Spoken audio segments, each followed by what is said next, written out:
Organically Blunt Show, the podcast that dives deep into the world of cannabis with real, informative conversations. Whether you're a seasoned smoker or just curious, light up and join the conversation. Let's get organically blunt. Good evening, everybody. Welcome back to Organically Blunt. I am Jay Blaze, your host. I know it's been a few weeks since we've been here, but we're back in abundance, and we have Eric from Thrive Probiotics here to tell his story and to kind of hear how things go with probiotics and keeping things healthy. So with that being said, welcome to the Organically Blunt Show, Eric, and thank you for joining us. Well, thank you there, Jay. I appreciate it, man. I appreciate everything that you're doing for the community, man. Just connecting people is so powerful. That is Definitely. it's the reason why I'm here, is just the support.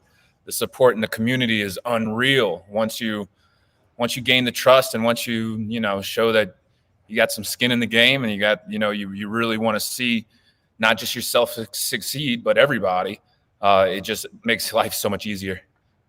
Definitely. Good evening, David. Thanks for joining us this evening.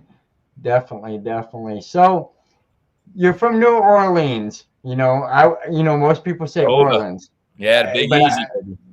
Yeah. Islands. I've only been through there a few times as a truck driver. One of the times was after the Hurricane Katrina. I did make it through there, and I know that's definitely a very touching area when it comes to things like that. Did you experience any of that firsthand living there before you moved? Oh yeah, man. So I've been in New Orleans my entire life. That's been it was like 31 years I was there. I'm 33 now. Been out here for 2 years. So I've seen all those hurricanes, man. It's been gnarly. And just before I had moved to Colorado, I got hit with Ida. Ida hit us in 21, and I had to replace my roof, fence, all kind of just crazy stuff while I was here. So it hit 2 weeks before I even moved here. It was just a nice little kiss goodbye, I guess you could say. Little icing on the cake, to kind of change up your surroundings, because, the same things are going to keep happening, and you're expecting, things are going to change. You think that things are going to get better, or maybe, you're borrowing time. So once I felt like that, I was like, man, let me change everything up, everything.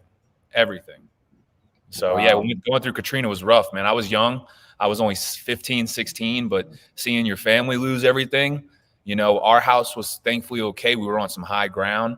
It was very selective on the levees, man. They blew up certain levees, flooded certain homes out, certain areas that they wanted gone.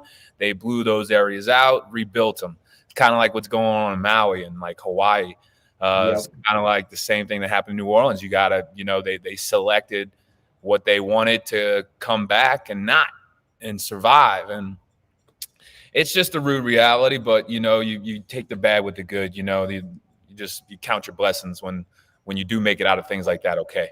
Make it out with, your health, the material things you build, you could always get those back, but your health, your family, your loved ones, man, your legs, your eyes, you'll never get that back.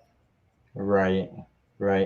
So we're going to take it back a little bit, and we want to hear how you not only got into cannabis, but where your story kind of began with all of this and your company and to where you're at today. So can you kind of give us a rundown of your story, I guess you'd say, and we're going to just sit and listen to how it unfolds, I guess you'd say.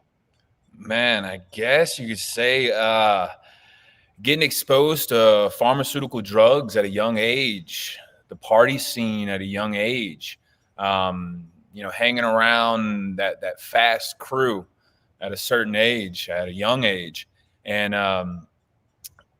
putting things into your body that altered your mind, and you had no idea what that was quite doing yet, but you knew that it felt good, or you knew that you felt things that other people didn't feel, and you might have needed something else to help with that.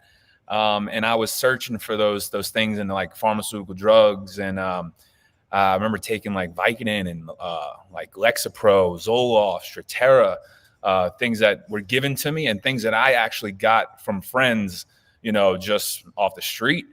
and from friends, like family members that were, stealing them and giving them out kind of thing. It was way too easy.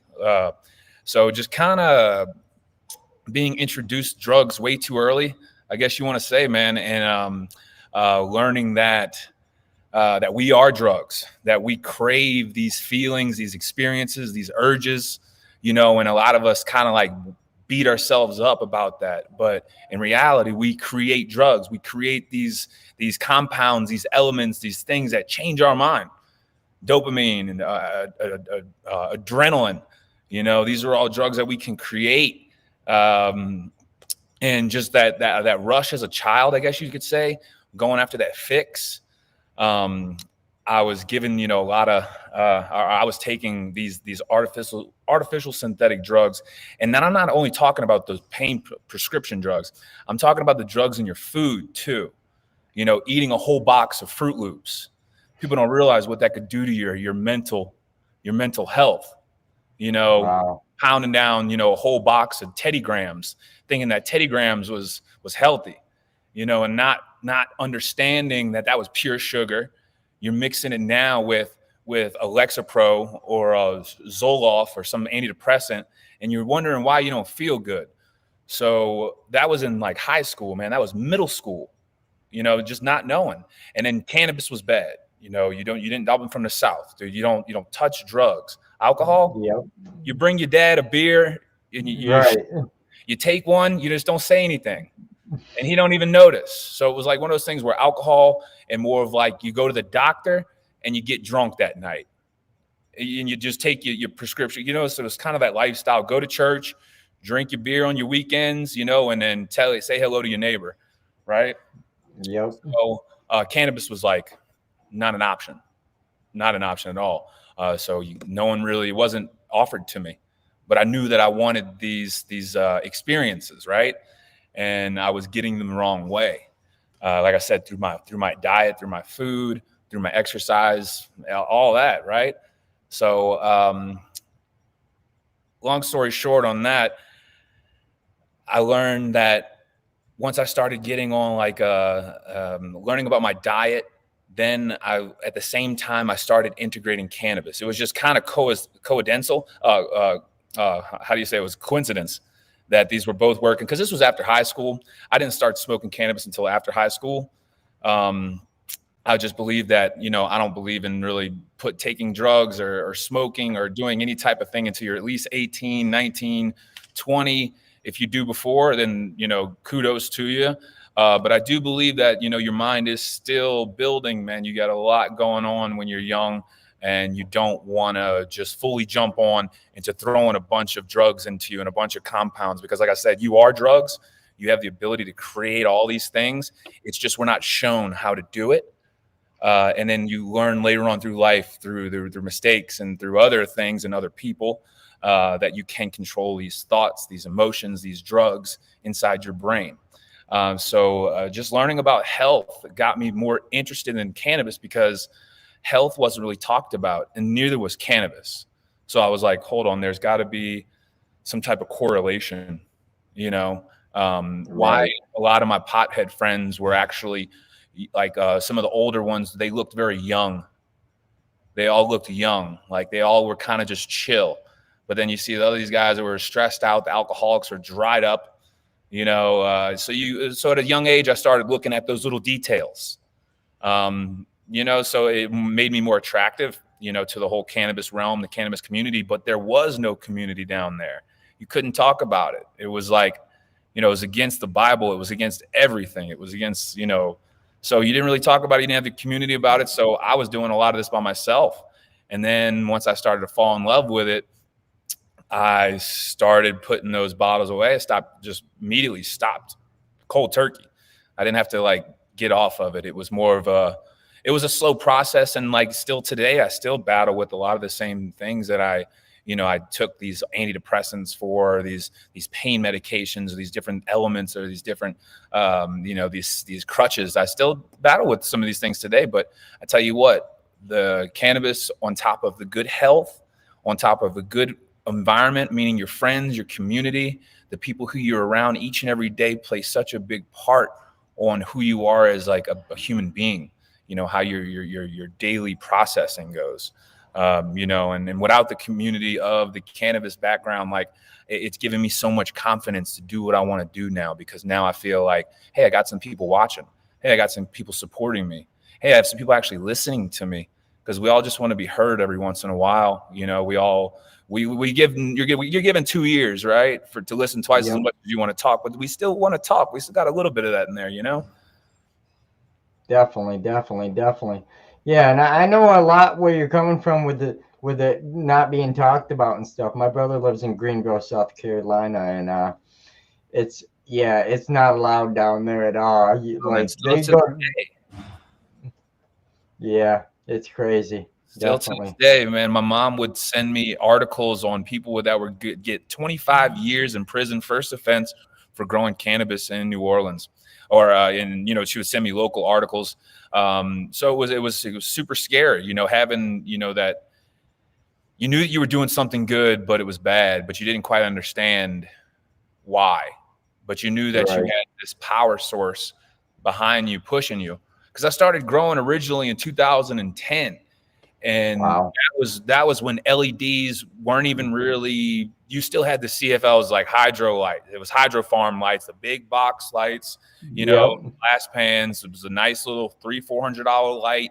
You could buy it all day long, and that's what I first bought. I first bought the little Home Depot little square cone lights, you know, and I just threw it in a closet with some the whole bag weed story. You know, you got whatever you got down there, and you didn't say Yep. anything. And it was wrapped in cigarette cellophane. It was always Okay. wrapped in, like, if you had to get a big bag to get there, but most of the time I got these cellophane bags, and you smelled that cellophane a little bit, right? So you got a seed every once in a while. I kept some seeds and grew some plants, and they got destroyed. Girlfriend at the time, she didn't like it, so she decided they needed to go one day, and that fueled my desire even more, because I told myself that I was going to find you again. I was going to grow you again. It's this weird desire that the plant put into my brain, Yep. because I knew that was a part of my medicine, not necessarily taking a pill, but being connected with another living individual, another living thing, that was my medicine, because I didn't like being by humans all day long. You know, I'm the same way. Yep. they kind of stress me out sometimes. I'm very personal. I love people, but at the same time, I love to be with just a plant and a cat or a Yep. dog, you know, just an animal, just to have no really talking, just pure flow of energy. And she took that away from me. Definitely. So when she took that away from me, and I was like 21 years old, you just figuring out who you are, what you want to do in life, that hurt. But I knew it was illegal, and I knew I was going to go to jail, so I stopped. And I learned about soil. I learned about health. I learned about bonsai. I had a small history with my grandmother. She was a bonsai master astrologist, so I have a background in astrology.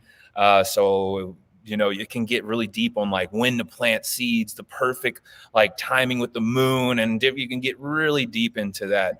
And it's very interesting. If you know anybody locally, or if you know anybody, man, and dig deep into that, there's some true wisdom and true science into following the astrological chart and process of the planets, and when we're supposed to eat certain things and when we're not, and when we plant, when we don't.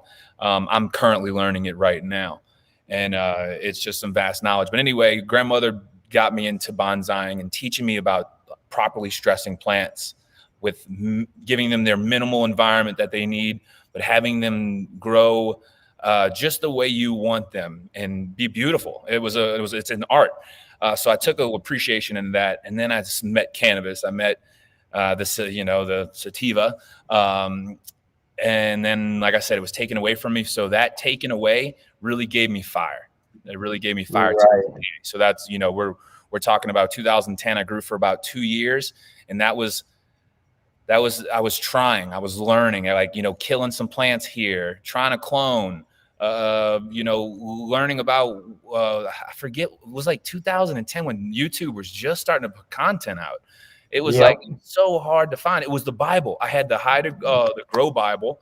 I had Juan Cervez, something. But it was very little knowledge, man. Jorge Cervantes. Jorge Cervantes, there you go. He's a good friend of mine. I No shit. actually have his, yeah, I have his phone number and everything. We No talk. shit. I've had him on the show a few times. Yeah, definitely great Really, guy. Yes, yes, man. yes. And that's We both work with Seedsman. Seedsman is growing, and a lot of my guests came from Seedsman, believe it or not. Seedsman, they're like, hey, would you be interested in interviewing this person? And we're going to be doing a lot more with Seedsman here in the next couple weeks because they're redoing all that type of stuff right now. So be on the lookout. We have some guests possibly lined up in the future here. But yes, and and this is just so like, awesome what you're doing. I'm just so glad to be a part of this, man. I really yeah, am. yeah. I'm so blessed just this year alone meeting the people we've met.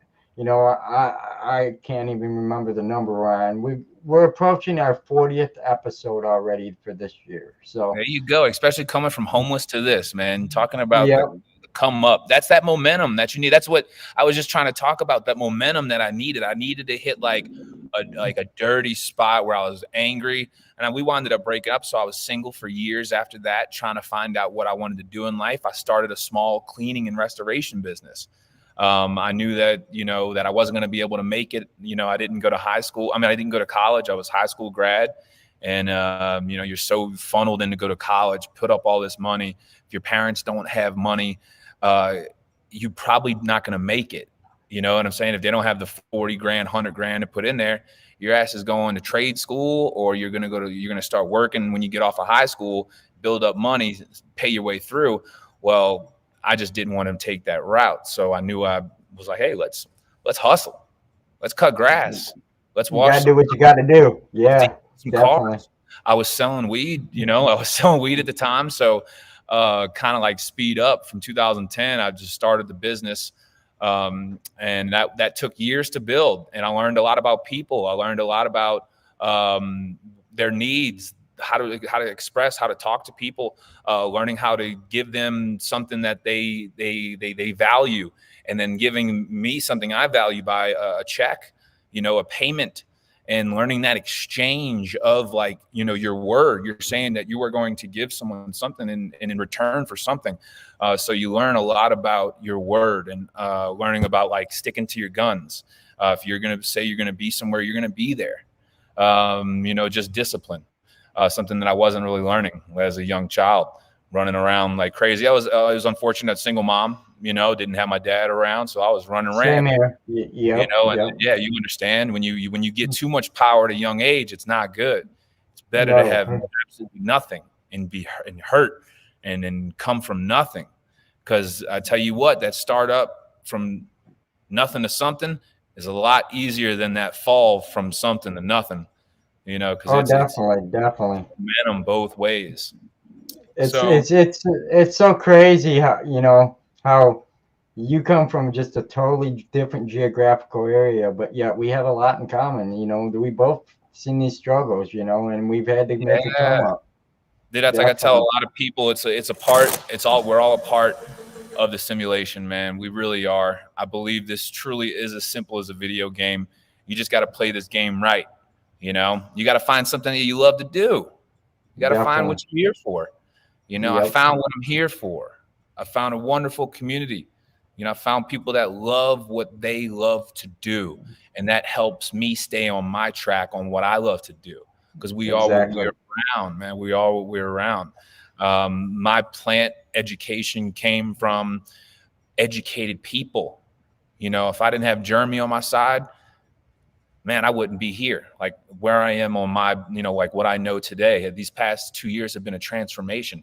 I've been learning the past 10, 15 years, educating myself, but you can only go so far. You need Right. a support system. You need to call your friend and say, hey, let's go to the pond. Let's go. That's what I would do. I would ask my friends if they want to go to a pond with me. We're going to go harness some water, and we're going to look at it on a microscope that I just got from my iPhone, the 250X microphone off Amazon. Oh, let's check it out. And that's who I was. I was checking out weird stuff like way back in the day. I was starting to make these different ferments because I saw the power of what biology was already doing to waters, to pond systems, to river systems, to aquifers, and how these little fermentation systems, these little reservoirs create energy. They create power. Wow. And I wanted to learn how to harness that power. I want to learn that those microbes in that water were the same microbes inside of us, inside of the animals, inside of damn near everything. And I wanted to learn the connection between that, because I was killing them when I was young. I was killing them with those antidepressants, the Vicodin, the Somas, all the painkillers and shit I was taking. I learned that when you kill that biology, something else comes. Wow. Whether it be another biology, bacteria, mold, fungus, something else comes and it's replaced because it's coming to eat that food. So how do you protect your environment from the bad guys? You know, is you take away their environment.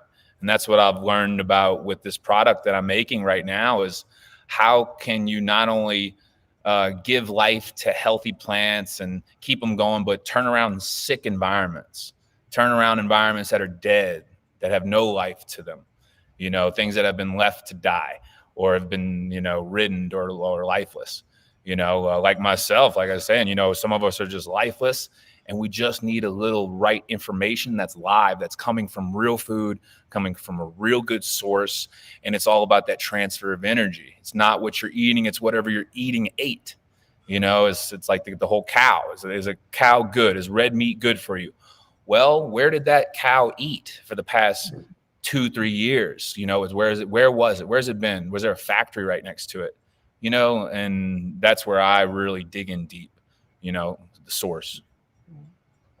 You paint a picture that a lot of people don't think of, you know, and that's honestly what you did for me to even, you know, I'm thinking of all that stuff. I'm like, you know what? It's the source, man. It's where if you want good plants come from good soil. But what is the other side of that chain? Humans Right. go back into soil.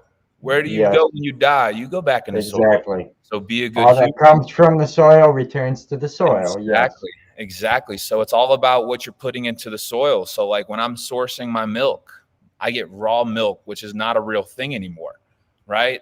It's illegal actually to possess, because Wow. it's just because of the contaminations. You can get really sick if you were to leave this exposed for too long at the wrong temperature, not pasteurized, not homogenized. So you're getting all these bacteria that are coming from the cow that can instantly change if you're not careful with it. So unfortunately, it is an illegal thing if you're not right next to a farm that can sell shares to the cow. In order for me to get the shares to this cow, I must pay a monthly fee for them to take care of it's considered my share of a cow, and they take care of it. They feed it, and then once a week I pick up its milk. So Wow. once a week I pick up fresh raw milk, fresh eggs, and then grass-fed beef. So it's like trying to Yeah. do a closed loop system, trying to help out a small family farm. And at the same time, I'm sourcing some of the best grass-fed milk in Colorado, the Western Hemisphere. I would say the best milk in the nation, because I've had raw milk in Nicaragua. I've just gotten back. Wow. Did like a study out there on like permaculture, primitive agricultural techniques. Did like just toured with the people, just really submerged myself with the people and how I could learn about their cattle, their cows, what kind of cows, the lineage of different cows, where do cows come from, how they weren't all over the regions of the world. They only were kefir and milks were only in certain part of their grazing areas.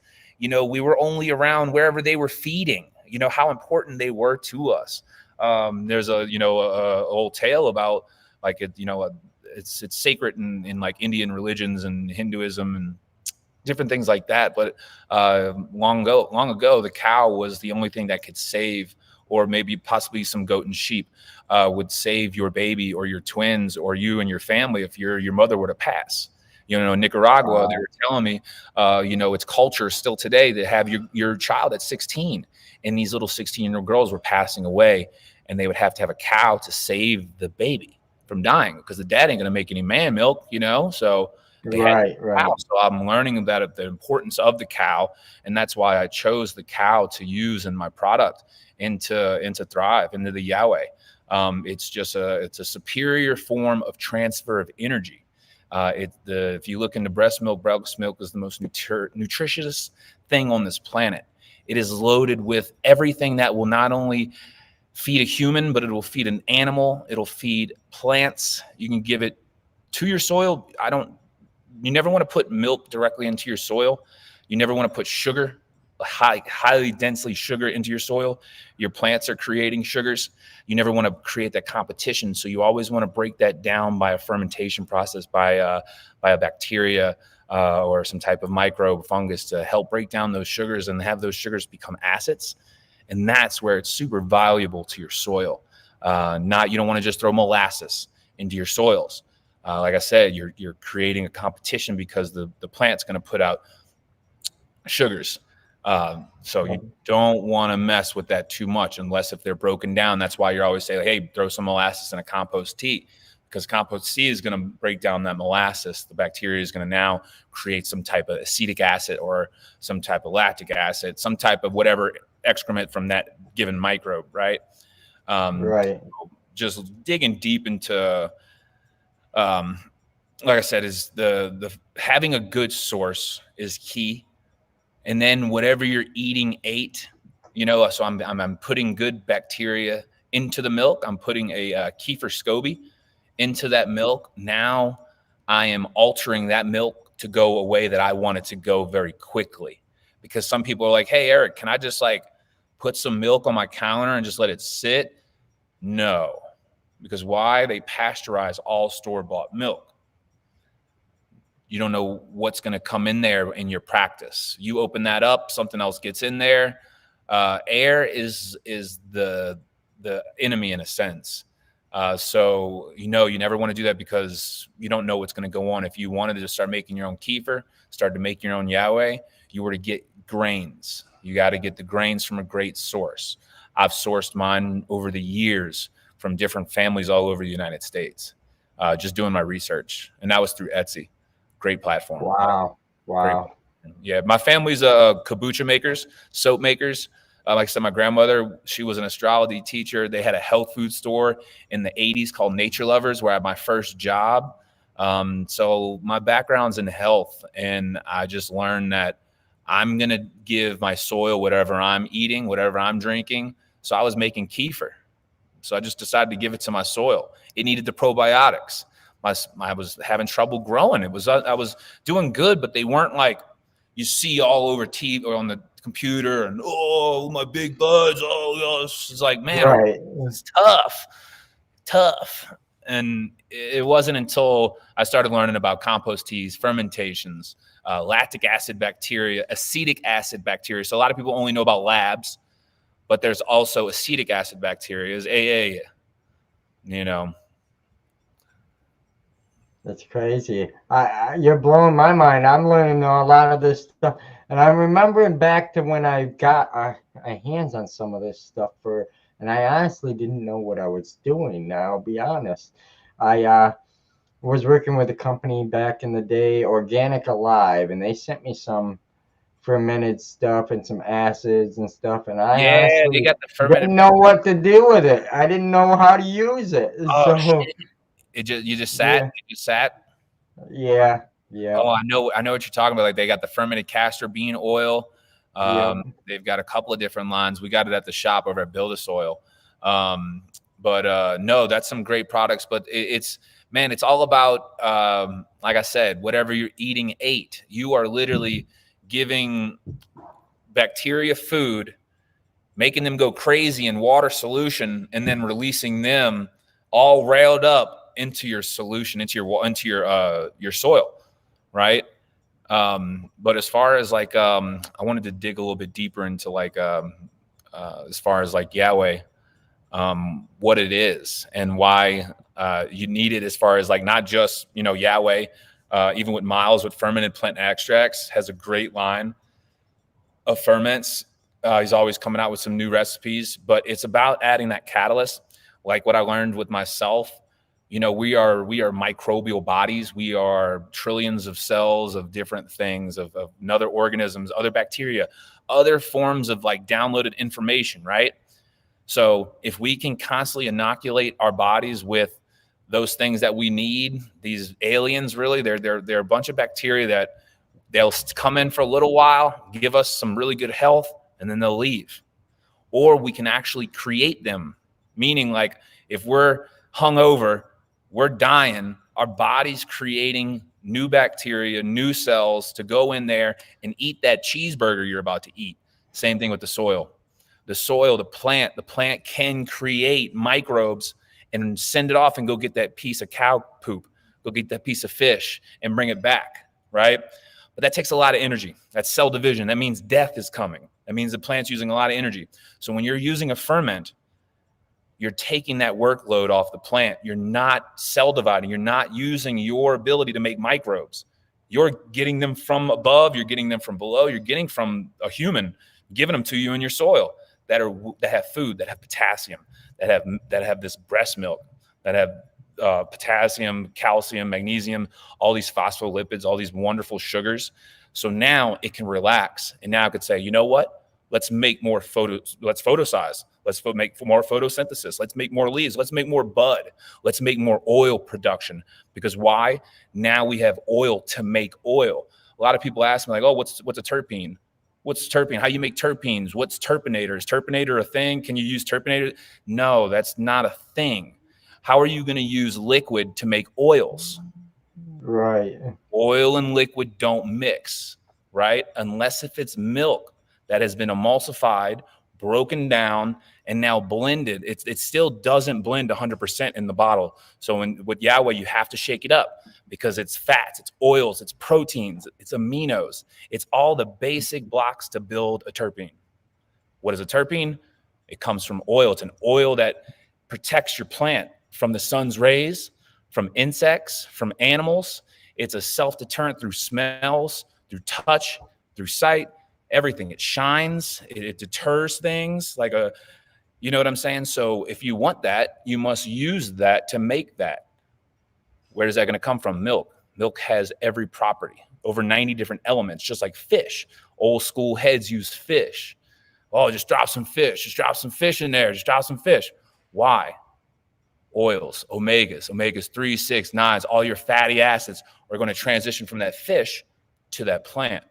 So if you want oils, you want terpenes, you want really resonated plants, you must use the building blocks to make those oils. And that's all coming through acids, amino acids, fatty acids, like I was telling in the very beginning, acetic acid, lactic acid. These acids that are in ferments unlock and feed and actually help produce these things from thin air.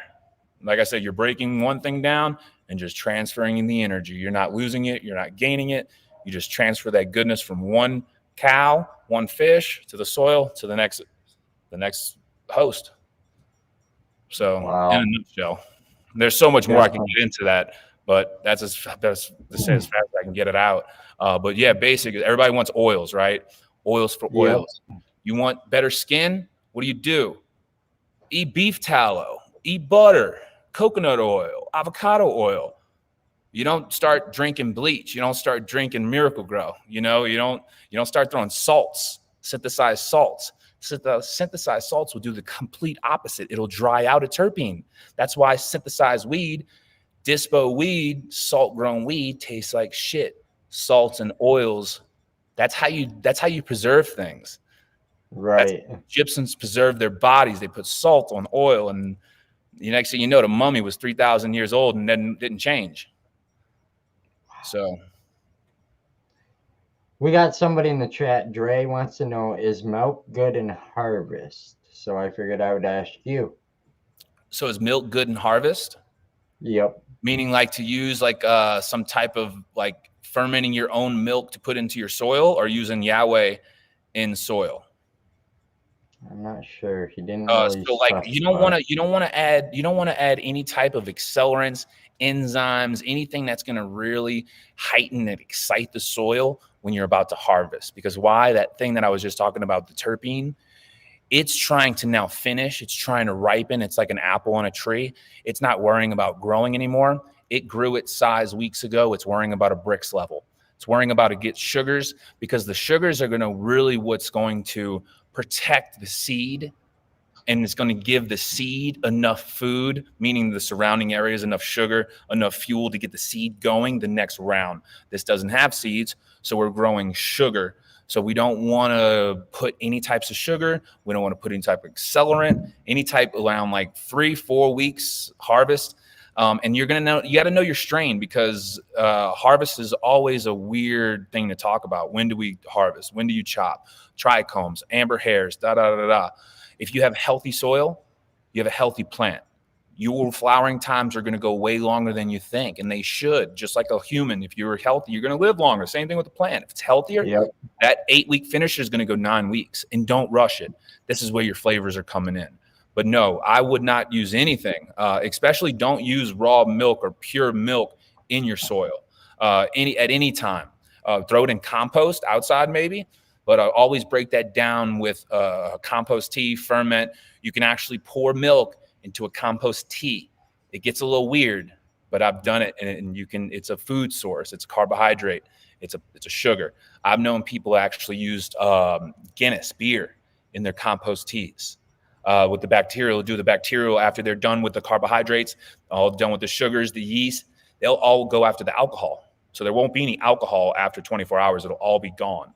And you're breaking down more enzymes from the barley and the hops. But anyways, that's another story. But yeah, the milk, don't do anything near harvest. Maybe some coconut sugar, and that's about it. That's the potassium. That's going to help with the Brix level. Potassium is a fuel source for moisture and cell transpiration, just like the human body. Salt and potassium is needed for cell development and communication. So the reason why potassium is pumped at the end is because it's always pumped. It's always needed. It's something that's for health, not for getting big buds. It's for health. Health of the plant brings big buds. Definitely. Holly Agroli asks, does harvesting your trichomes that are clear or amber determine what type of effect you have, regardless of what strain it is? And yes. I believe so too. Yes, yep. Because why? It's because it's stored information. All right, a terpene is not just this oil consistency. It's literally stored information. Like I was saying, we are drugs. We have the ability to create information. That plant has that information. Okay, you're transferring that information each and every day when you go talk to it. When you feed it certain things, it's going to store certain informations into that oil protein, into that oil enzyme. And you are now going to inhalate that. You're going to eat that and get that plant's information that you instilled in that. All right, so if you let that information expire, it will give you expired information. It will give you more of a lazy high, and it won't be the same information. It'll be real slow. It'll be disturbed, dying. You'll get the tail end of that information, meaning it was slowly oxidizing, slowly dying. Now, some people like that. Some people love that, like narcotic. I want everything to melt away. Now, if you like that, yes, and that is a want in some needs in some cases, but I stay away from that because it gets me too down. It gives me more of an edible feel. You know, you do get that more of indica in the couch lock because literally it's cells that are dying. So it's oxidizing, and you are now taking in that somewhat slowly dying information. That's just what I believe. That's what I've learned over the years, just talking with different people and just kind of gathering information. You know, it deteriorates. It does. You could see it under a microscope. Just the whole chemical makeup changes. Definitely. I can believe that. Definitely. Like couch lock. Yeah. I'm a sativa guy. Too. I find like I get that couch lock weed. I'll smoke that in the evenings, but like, man, that next morning's a bitch to wake up. You're drinking like 4 cups of coffee. You're fucking trying to, during a cold shower, you're like, you know, it's like, right. Yep. Watch that bag of weed, like smoke that maybe, I don't know, like at 5 o'clock, not at 10, you know? Definitely. No, I'm the type of guy, I guess I smoke according to the time of day. Yeah. Depending on what I have too. But if I like my sativas during the day and my indicas at night, but that's just me. Same here. That's how I am. I'm so for that. But even my so-called indicas, I'll harvest them with barely any amber. Because I want to enjoy that high. I find like sometimes the fuckers things that just knock me out within 30 minutes. Right. or an hour. I'm like, well, that wasn't fun, you know. But I mean, you know, hey, whatever floats your boat. But yes, for sure, I'm a strong believer in, like, if you let those trikes amber out, you will get a narcotic high. That clear, but it's going to come from the plant's genetic in the plant first. You know, you can lean and steer one more the certain way for sure. But you know, some plants just hit heavier. You know, my chems have always hit heavy, like got you like sideways a little bit. Like you're sending an email or something, and you fuck that email up. You're like, uh-oh. You're like, right. Definitely. So we're going to ask you a few questions that we normally ask because we got a couple minutes left here before we hit the hour mark. And I usually ask everybody a set of 4 or 5 questions here. The first one being, how did you determine or come across cannabis your first time, and where'd you get it from? Man, oh, dude, it was as a buddy of mine. He actually passed away, some kind of crazy stomach cancer. And he was the first I drank alcohol with. We got stupid wasted, puking in the streets, you know, like the first time ever drinking, first time ever smoking. And that's where I learned that I did not like alcohol. I liked cannabis. I was like, this is poison, dude. I don't know how you like this. This is poison. I like smoking a little weed. And it was out of a Coke can, but we were smoking plastic and we loved it. We had no idea because you got the plastic liner inside the Coke can, right? And yep. It was aluminum. You were smoking paint. But yeah, man, smoking. I remember first time smoking was at a buddy's house. It's a weekend, dude, and we were like, man, he's like, I got some weed, dude. I'm like, what? You got some weed? And like I said, this is highly illegal. The South, right? And yeah, man. So it was smoking some Reggie, and I remember, man, we'd hit that bowl and it would start popping. You'd light up seeds and it would just blow the bowl up. Boom. Yep. Fireworks, you know. But what was the question? That was just as far as that was basically it. Yeah, is where you got it from, and you know, how old were you and stuff like that. That corrupt buddy, you know, that unfortunately he's not with us anymore. But man, he got me in the scene and put it out on the table, like, you know, like a father should do. Like, here, boy, this is what's out there. I'm gonna lock this door and we're gonna see what's gonna happen. 12 hours later, I'm, you know, and learned. Yep, exactly. So when you get high, everybody has a go-to munchie or something they like to eat or anything. What is yours? Man, dates and goji berries, fruit. All right. It used to be high chews. It used to be fucking junk. It used to be a lot of, like, you know, just ice cream or, you know, sugar. Sure. Man, but that's what made my next day miserable. That's what made me not feel good the next day, not have any fucking energy, because I was just pounding down cereal, even organic cereal, even all this organic shit, organic cookies, organic Tate's cookies. Don't get me wrong, I love all that, dude. I love it all. But here recently, the past couple of years, man, it's been a lot more fruit. Try to get dried fruit from like your natural groceries. But man, I love just munching down. Don't get me wrong, I still love like ice cream, but I try to stick on like fruit, fresh apples, fresh peaches out here. We're in Peach and Appleville. So lately I've been just munching down on peaches, apples, bananas, trying to keep it healthy, man. But don't get me wrong, I love my little high chews here and there. I love a fucking brownie. Definitely cakes and brownies, cookies. You know, more of like if you were like a girl that baked, that's it. I'd be a sucker for you. Definitely. So I guess with that being said, you know, that leads me into my next question. And this one is typically the one that we ask you to use your first thought that pops in your head, your organic thought. If you could smoke with anybody dead or alive, who would it be and why? Joe Rogan. Because man, I would have said Jeremy, you know, years ago, because I was like hooked on like organics and build a soil. And now I'm not only next to him, but I'm helping film those videos that he's producing.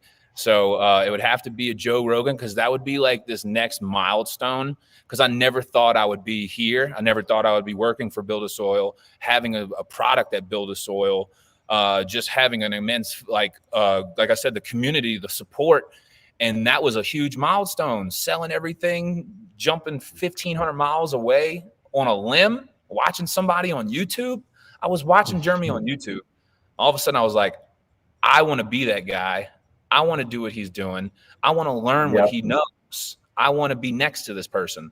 So this is an amazing question.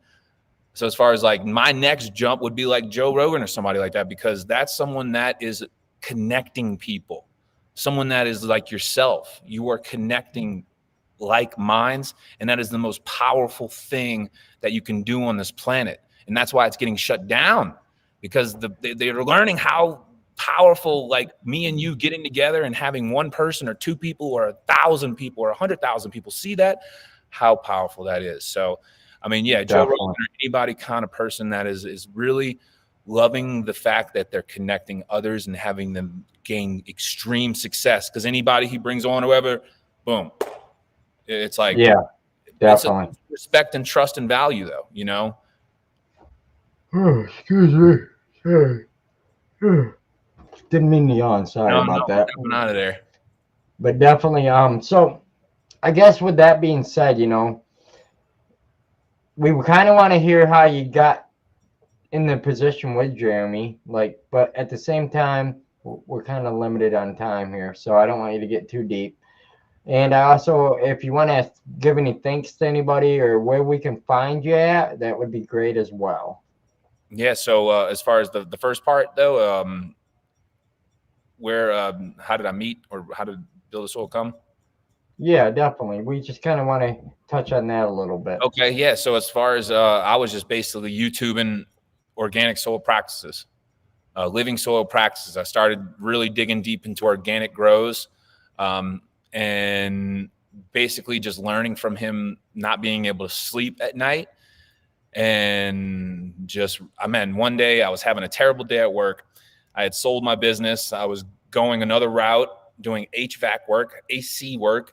And I called Build a Soil. I was like, hey, this is crazy, but I'd like to book a trip out there to come out on an interview. Not even sure if y'all are interviewing, but I'd like to come out and interview. I'd love to do what y'all are doing. And I gave a nice little story, and they said, okay. They're like, all right, well, you sound good. We actually just let a guy go. When can you make it? I said 2 weeks. So booked a flight, jumped on a plane, got the job, was out here 2 months later. I booked the interview in September 21. August of 21. I had my first day was September 20th, 2021. And that was pure out of that voice in the back of your head, man. Just like how when you were pushing that corner, you lost your parents, you thought you lost everything, you thought you didn't have anything.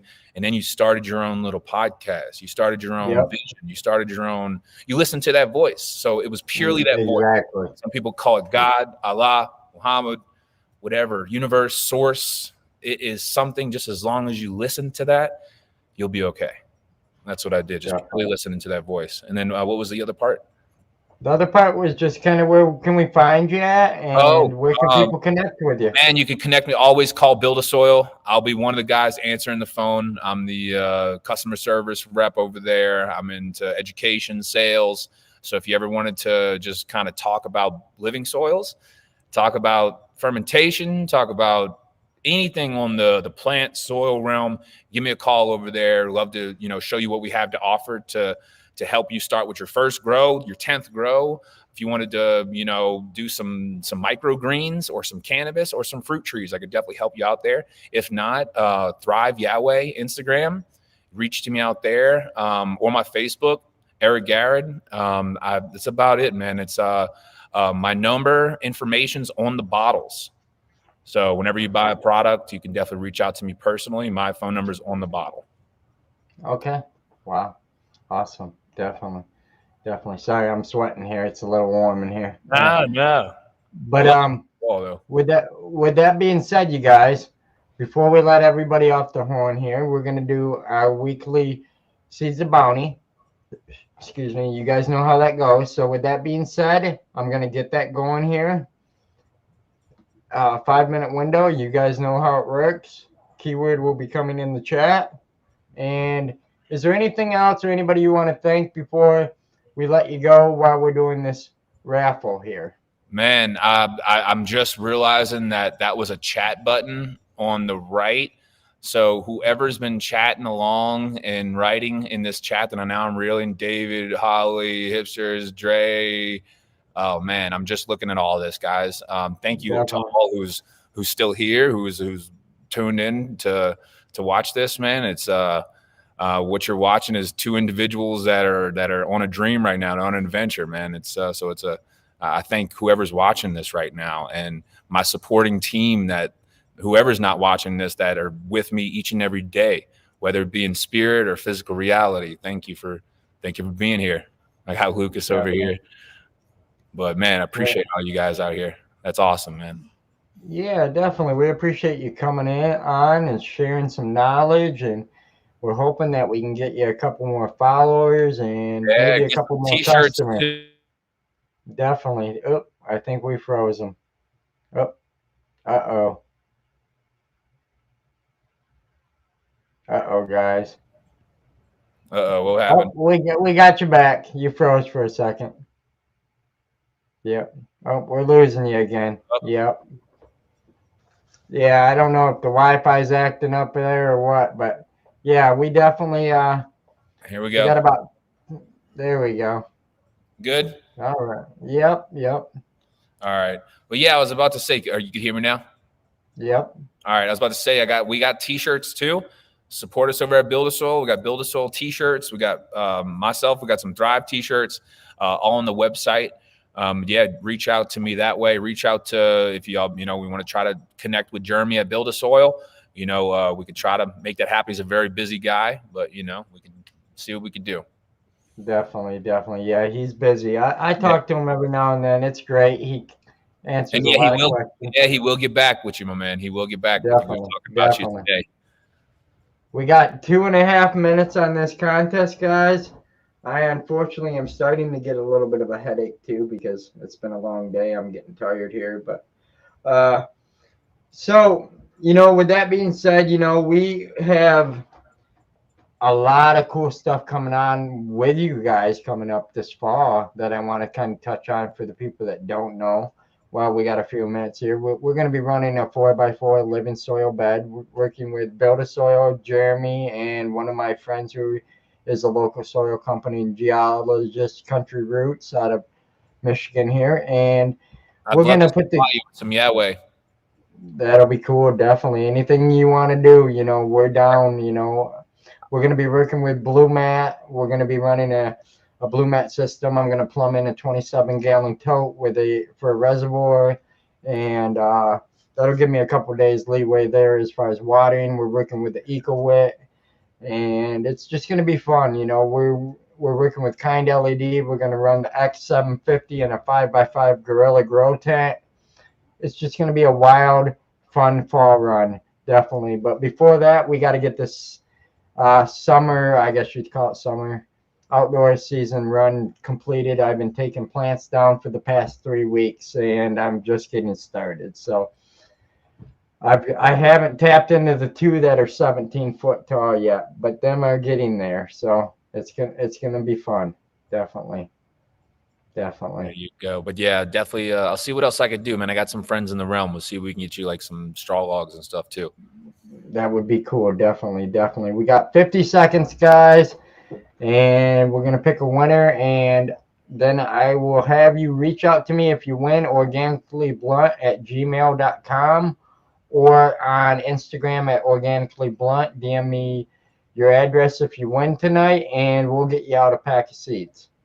So that being said, yeah, definitely, definitely. It's 30 seconds, guys. And once we pick this winner, we'll wrap this show up and everybody can enjoy the rest of their evening. This was a totally awesome and educational show, and I cannot say anything bad about it.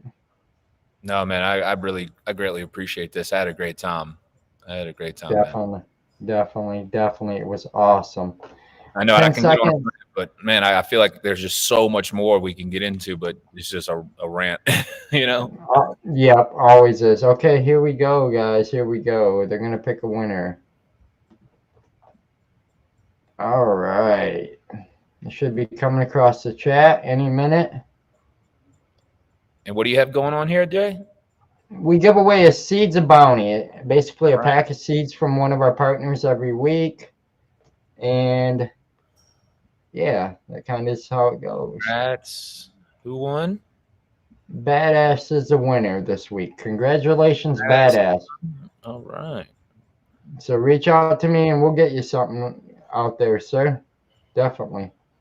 And most likely we are doing some things with Seedsman. I'm going to shoot them a message in the morning. And what they're working on is where we can give you guys a code. You can go right on their website and pick out any of the genetics of their brand right off the website, and they'll ship it to you. So we got that going for you guys, definitely. So with that being said, Eric, we appreciate you coming on the Organically Blunt Show. You enjoy the rest of your evening. And as always, everybody, stay high, stay lit, and stay organic. Have a great night, everybody. Thanks for coming on. Later, guys. Later. Let's take a second to thank our partners. Grow Strong Industries, the makers of Gorilla Grow Tent, Kind LED, and Lotus Nutrients. For the strongest tents in the industry, Gorilla Grow Tent has you covered. Kind LED for quality bar-style lighting with UVB technology. And Lotus Nutrients. Take the guesswork out of feeding your plants and building a healthy root system. The HLG Scorpion 700R is a quality light built in the U.S. by Horticulture Lighting Group. If you're looking for quality results, Humboldt Seed Company, with over 20 years experience in Humboldt County, Humboldt's first seed. Captain Redbeard Seeds, genetics that are loyal to the soil. Lost Coast Plant Therapy, an all-organic IPM solution. Build a soil loyal to the soil. Country Roots, farmers helping farmers build quality soil and amendments. Smoke and Stork Genetics, genetics that are truly a flight above. Seedsman Genetics, a seed company that has been in business for over 20 years. Fish Shit, an all-natural soil conditioner. Sulfem Genetics. Green Wolf Genetics.